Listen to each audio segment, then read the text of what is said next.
Alhamdulillahi Rabbil Alamin. Allahun subhanahu wa ta'ala e falenderojmë dhe e lartëmadhrojmë, vetëm prej Allahut ndihmë dhe falje kërkojmë. Ka e uzon Allah, nuk ka kush që humb, dhe ka e humb Allah, nuk ka uzues për të përveç tij.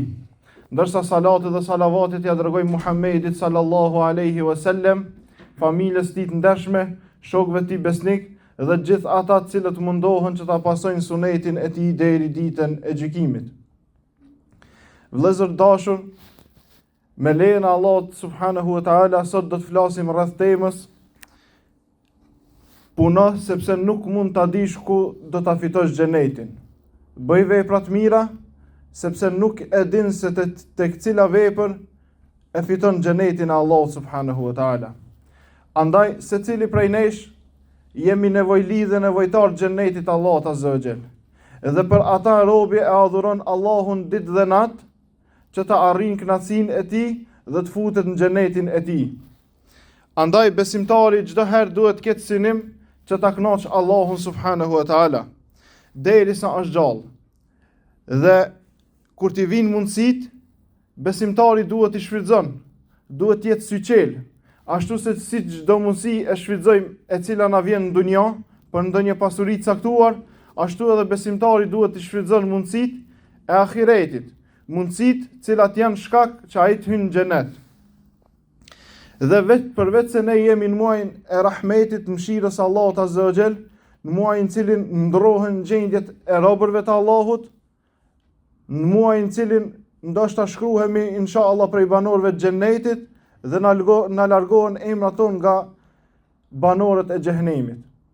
Andaj, vetë se jemi afruar 10 qitë fundit, vetë se gati jemi duke hyrë në 10 netët më të mira, në netët në cilët kanë vlerë të madhe tek Allahu subhanahu wa taala, sepse në ta gjendet nata e Kadrit. Dhe besimtari këtë mundësi nuk duhet asesi ta lëshon. Besimtari duhet jetë syçel dhe të mundohet që ta kërkon kënaqësinë e Allahut azza wa jall në këto net, sepse ne nuk e dim se kur është nata e Kadrit.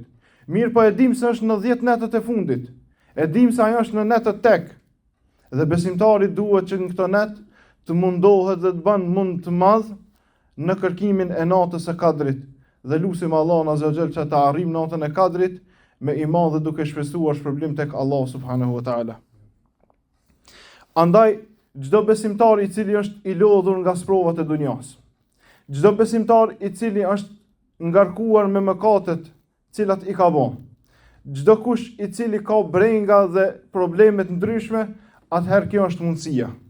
Atëherë këtu është falja e Allahut azza wa jall. Atëherë këtu është ndryshimi në cilin Allahu subhanahu wa taala na i ka dhënë neve si robër të tij. Dhe Allahu subhanahu wa taala na i ka dhënë këtë çdo një herë në vit. Dhe kjo është begati dhe mirësi për neve si musliman. Sepse e kemi një natë ku është më me vlerë se sa 1.000 muaj. Dhe robi në atë natë duhet mundohet në adhurimin ndaj Allahut azza wa jall. Duhet mundohet që ta arrijë kënaqësinë e Allahut subhanahu wa taala. Do t'i përmendim disa pika, disa vepra të cilat robi duhet i bëj gjatë këtyre netëve. Dhe janë pika inshallah që ka mundësi çdo kush t'i bëj për të arritur kënaqësinë e Allahut azza wa jall. Sepse me bërjen e shumë veprave, atëherë shpresojmë tek Allahu azza wa jall që të arrijmë prej kënaqësisë së tij. Të arrijmë atë e cila është për qëllim. E para prej tyre, siç e kemi përmendur edhe shpesh herë, është pendimi dhe kërkim falja ndaj Allahut azza wa jall. Për shkak se me pendim ne i menjanojmë mëkatet të cilat i kemi bën deri më tash. Dhe Allah azza wa jall na i pranon, dhe Allah azza wa jall na ka thirrë që ne të pendohemi. Andaj kjo është shanca e besimtarit, që çdo natë të pendohet tek Allah azza wa jall për krejt mëkatet që i ka bën, që i din edhe nuk i din. Për shkak se Allah subhanahu wa taala i ka hap dyert e xhenetit dhe i ka mbyll dyert e xhehenemit. Dhe kjo është mundësi e madhe për neve. Ku Allah subhanahu wa taala në Kur'an tha: "Wa tubu ila Allahi jami'an ayyuhal mu'minun la'allakum tuflihun." Dhe Allah tha: "Gjithë pendohuni tek Allahu, a ju besimtar, që të shpëtoni tek Allahu." Andaj një prej dyrëve të shpëtimit është pendimi tek Allahu Azza wa Jall. Pastaj kërkim faljen e Allahut Azza wa Jall, istighfari. Ashtu siç transmetohet se pejgamberi sallallahu alaihi wasallam ka thënë, pasha Allahun, unë kërkoj falje dhe pendohem tek Allahu mbi 70 herë në ditë. Pejgamberi Allahut i bërgëzuar me xhennet dhe po i kërkon falje Allahut subhanahu wa taala. Atëherë ne jemi më meritor që t'i kërkojmë falje Allahut azza wa jall natë dhe ditë, sidomos në këtë net të bekuar. Pastaj me radhë është pastrimi i zemrës dhe madhrimi i Allahut në zemra. Andaj për të arrit besimtari madhrimin e Allahut në zemra, patjetër që fillimisht duhet ta pastron ata. Duhet ta pastron zemrën prej çdo gjëje e cila e ka bërë të ngurtë, prej çdo gjëje e cila e ka errësuar zemrën, besimtari duhet mundohet që ta pastron ata. Për shkak se pas pastrimit të zemrës duhet madhrohet Allah subhanahu wa taala në ato zemra që më nuk do të kenë në vend mëkatet cilat mund t'i bëjmë. Dhe ne pendohemi shumë shpejt pas mëkateve për shkak se në zemrat tona e madhrojmë Allahun subhanahu wa taala. Allah azza wa jall na tregon se ditën e gjykimit, yawma la yanfa'u malu wala banun illa man ata Allah bi qalbin salim. Thot ditën kur nuk do t'ju bëjnë dobi pasuria edhe fëmijët e juve, përveç se kush ka ardhur me zemra të pastërta. Me zemra të shëndosha kush i ka dalë Allahu subhanahu wa taala. Prandaj janë netët më të mira ku kemi mundësi që t'i pastrojmë dhe ta madhrojmë Allahun azza wa jall në zemrat tona. Pastaj me radhë është duaja në cilën besimtari nuk duhet ta neglizhon. Për shkak se siç e ka quajtur Ibn Taymija rahimullah se ad-du'a silahul mu'min, ka thënë duaja është arma e besimtarit. Andaj besimtari çdo gjë e cila ka nevojë duhet i kërkon Allahut azza wa jall. Çdo gjë e cila e brengos duhet ti lutet Allahut azza wa jall, duhet i drejtohet Allahut azza wa jall. Për shkak se Allah subhanahu wa taala në Kur'an tha: "Wa qala rabbukum ud'uni astajib lakum", dhe Allah tha më lutni ju mua, tha unë ju përgjigjem juve. Andaj Allah azza wa jall neve na ka bërë thirrjen që ne ti lutemi atij dhe Allah azza wa jall na i kthen neve përgjigjet. Secili prej nesh duhet të jetë syqel që në këtë net ta shfrytëzon në dua, ta shfrytëzon në atë kërkimin e xhennetul firdausit. Ashtu siç tha pejgamberi sallallahu alaihi wasallam se kur të kërkoni prej Allahut, kërkoni më të lartën xhennetul firdaus. Po ashtu me radhë vjen namazi i natës, në cilin edhe gjindemi në këtë net të mëdha. Namazi i natës ka vlerë të madhe tek Allahu azza wa jall. Për shkak se të jetë nata e Kadrit, edhe ti ta takosh Allahu subhanahu wa taala duke i bën ibadet, duke fal namazin e natës për Allahun azza wa jall. Atëherë çfarë shpërblimi don më të madh prej Allahut azza wa jall?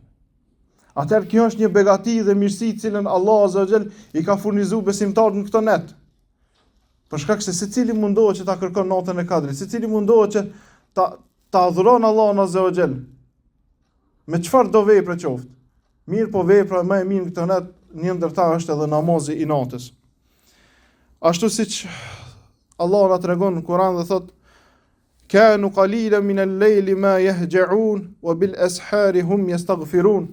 Dhe thot ata flinin pak natën dhe në kohën e sifyrit i kërkonin falje Allahut azza wa jall. Andaj në hadith ka ardhur se pejgamberi sallallahu alaihi wasallam ka thënë namazi më i mirë pas namazit farz është namazi i natës. Prandaj mos ta lëshojmë këtë mundësi dhe nëse është minimumi 2 rekate, çato 2 rekate ti falim.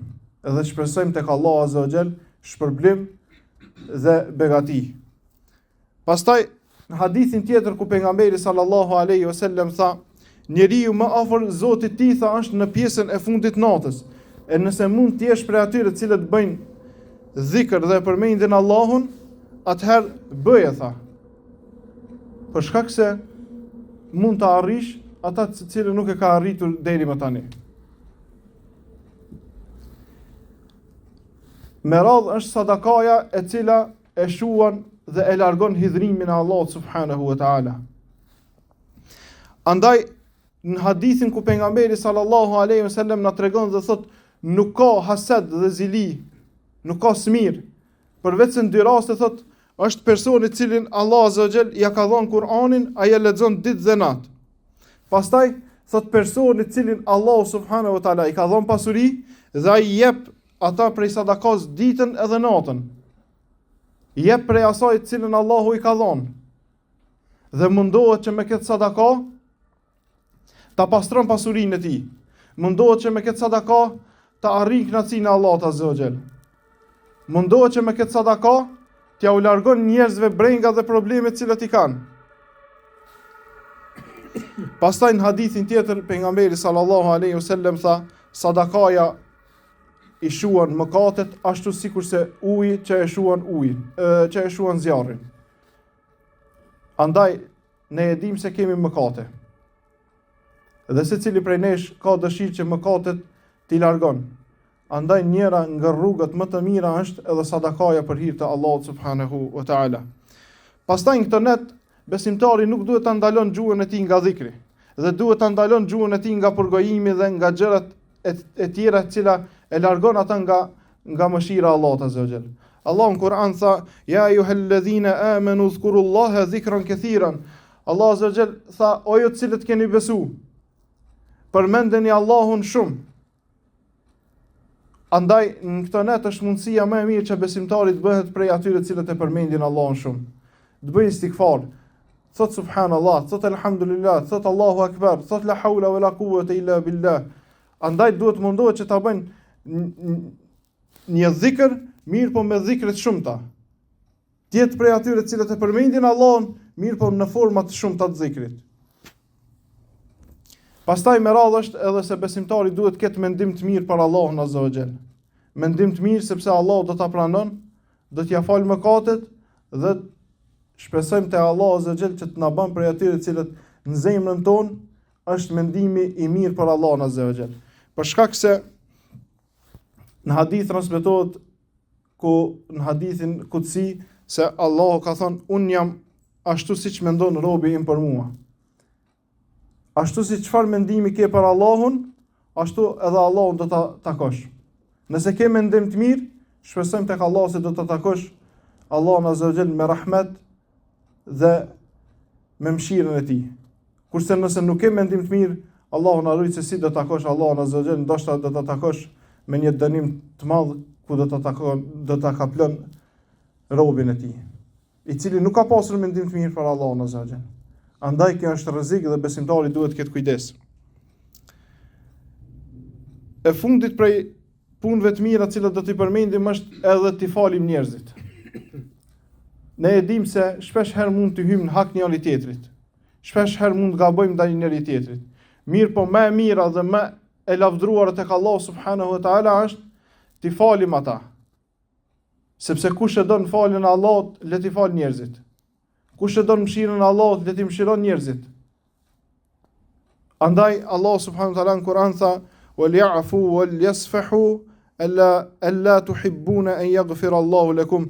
Tha falni dhe tolerojni ata. A nuk doni tha që t'ju kaplon mëshira e Allahut juve? Andaj secili prej nesh kena nevojë për rahmetin dhe mëshirën e Allahut dhe secili prej nesh duhet që t'i falim tjerët dhe të na kaplon mëshira e Allahut. Dhe për fund do ta përmendim një ngjarje të Ahmed ibn Miskinit, një rob i Allahut azza wa jall, një dietar, dhe kjo ngjarje është transmetuar prej dietarëve të shekullit të 3 Hijri. Dhe ky person Ahmed ibn Miskini kishte qenë një prej dietarëve.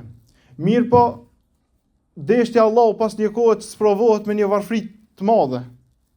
Me një varfëri e cila nuk dinte edhe çfarë të bënte më. Nuk ishte me hangër. U bën 1 ditë, 2 ditë, nuk ishte çfarë të hanë. Dhe vendosi që të del në xhami. Pasi që e fal namazin, e takon një prej shokëve të tij. Dhe i thot: "Du me shit të shtëpinë time." Nuk nuk ka zgjidhje tjetër. Nuk ju ka kërkuar njerëzve, mirë, po thot: "Du me shit shtëpinë për me ushqy familjen me bukë." Andaj ky personi thot: merri këto dirriska me buk, thot shko çoja u familjes tane, thot edhe lusim Allahun azza xhel të bëhet një zgjidhje, thot mos u ngut me shit shtëpinë. Ahmed ibn Miskini gëzohet, thot mu duk thot sikurse më zbriti xhenetin tokë.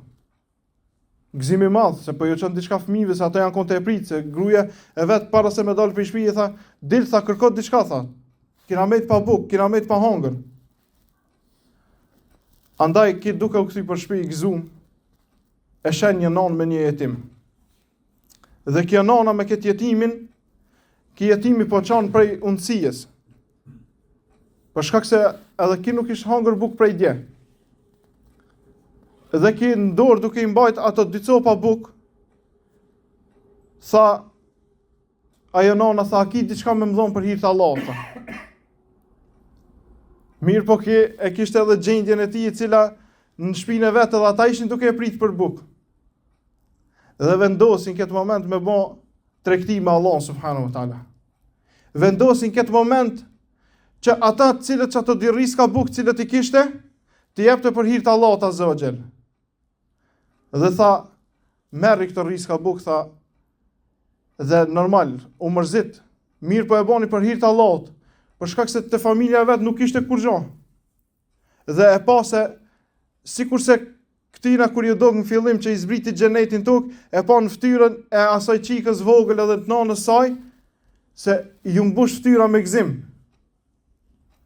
Dhe u gëzuan ata.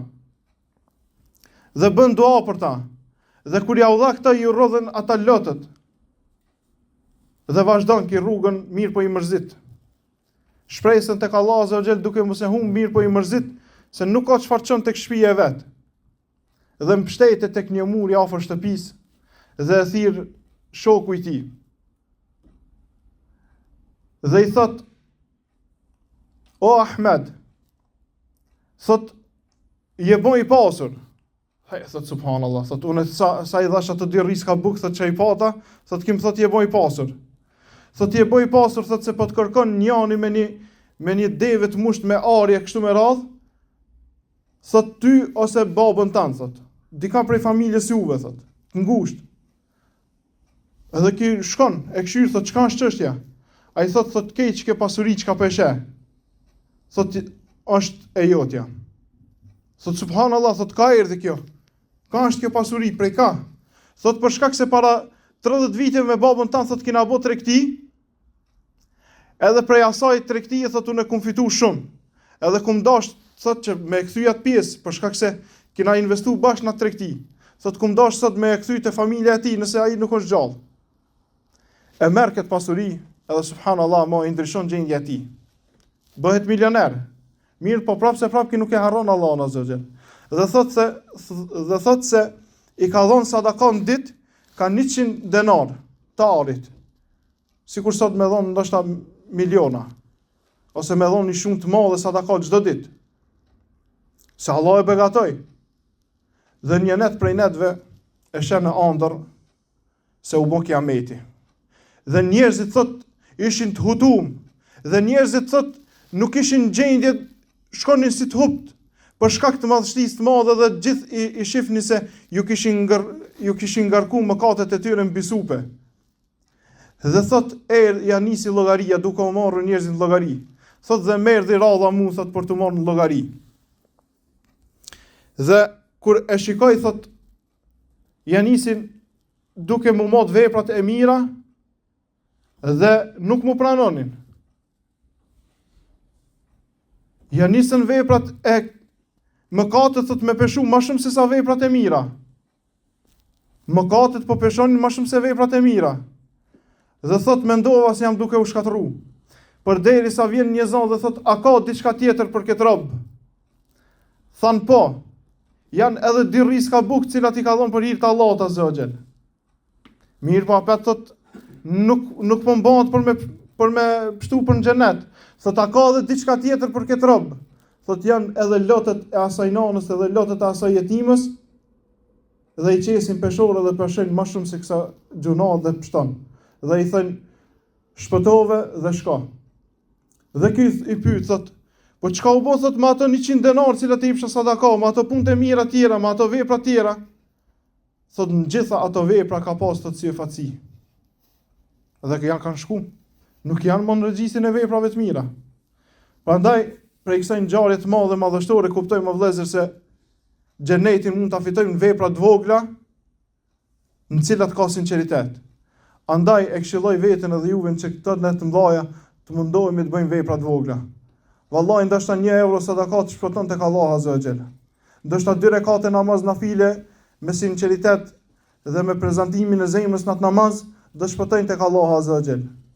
Lusim Allahun Azza wa Jalla që Allah të na bën prej atyre të cilët bëjnë punë të mira dhe i bëjnë vetëm për hir të Allahut Azza wa Jalla. Lusim Allahun Azza wa Jalla që të na i falë mëkatet tona, të na kaplon me rahmetin e vet, të na i shkon emrat tonë, të familjeve tona në emrat e banorëve të xhenetit dhe Allahu Azza wa Jalla të na ndryshon gjendjet tona për të mirë. Aqulu qawli hadha wastaghfirullaha li wa lakum innahu huwal ghafurur rahim.